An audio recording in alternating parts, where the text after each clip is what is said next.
Made in Abyss tome 13. Malgré un rythme de sortie assez lent, c'est quand même toujours bien de lire du Made in Abyss, même si je vous avoue que les tomes sont vraiment très fins. Et même ce tome, j'ai l'impression qu'il est même plus fin que les autres à peu près, alors que les autres sont déjà bien fins.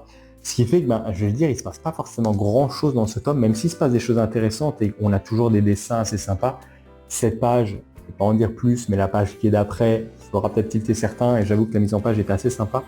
Mais en gros, ce qu'ils vont faire, c'est qu'ils vont continuer un peu à explorer l'étage, les personnages vont un peu parler, et vont rencontrer un ennemi assez puissant qu'ils vont devoir essayer d'affronter et essayer de se sauver d'une situation assez périlleuse. Donc on voit vraiment que le cercle, c'est le 7e cercle, je crois, si je dis pas de bêtises, ou le 6e. Le cercle où elles sont, c'est plus vraiment la rigolade, il faut vraiment être sérieux, aux aguets à tout moment, et faire très attention lorsque croise quelqu'un, parce que la mort peut arriver à n'importe quel moment. Et on le découvre dans ce tome, parce que vraiment il y a des choses assez atroces et assez difficiles qui se passent dans Made in Abyss. C'est toujours un peu le propos aussi de l'œuvre, mais ouais. Comme dit, il se passe pas vraiment grand chose, c'est vraiment le tome, on les voit un peu vite fait avancer, discuter, se préparer une stratégie pour descendre un peu plus bas. Ils rencontrent un ennemi, ils l'affrontent, et à la fin du tome, on a vite fait le dénouement avec un petit twist qui est chiant, parce qu'en vrai, je me dis, on aura le prochain tome dans quoi, 8 mois, 1 an, peut-être pas 1 an, mais allez, 8-9 mois.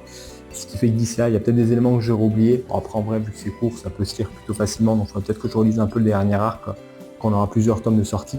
Mais ouais, ça reste une lecture sympathique.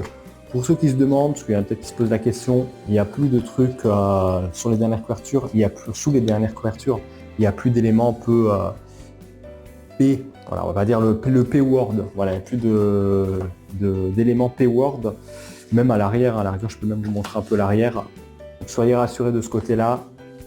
Je ne vais pas dire l'auteur s'est calmé, mais alors je ne sais même pas si c'est l'auteur, parce que je crois que sur le tome 12 ou le tome 11, il y avait la même couverture de base, mais je crois que ça a été changé en France, donc je ne sais pas si c'est l'auteur qui s'est calmé ou si c'est les couvertures françaises qui ont décidé de partir sur les trucs plus soft. J'avoue que si vous avez la réponse, n'hésitez pas à me le dire. Et sinon, toi, t'en penses quoi?